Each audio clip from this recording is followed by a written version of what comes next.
নামাজের জন্য মসজিদে প্রবেশের পূর্বে পবিত্রতা অর্জন করা জরুরি, আর এজন্য দরকার অজু ইস্তেঞ্জার।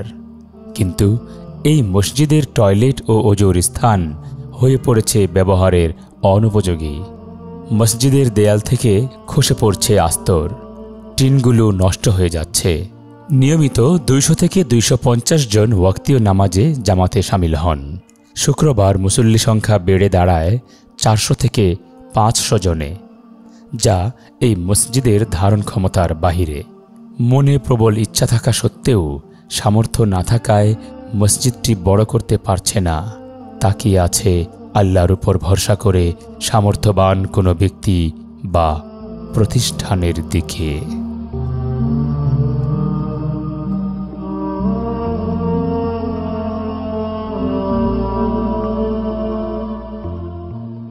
আমাদের বর্তমান যে সমস্যা সেটা হতেছে আমাদের মসজিদে মুসল্লি সংকলন হয় না।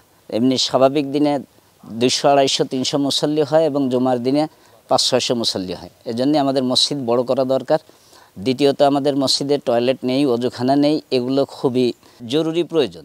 যদিও ইচ্ছা আছে, তবু আমাদের অর্থনৈতিক অবস্থার কারণে আমরা মসজিদ বড় করতে পারতেছি না। একটু সহযোগিতা করে আমাদের মসজিদখানাকে সুন্দর করে দেয়, তাহলে আমরা উপকৃত হব।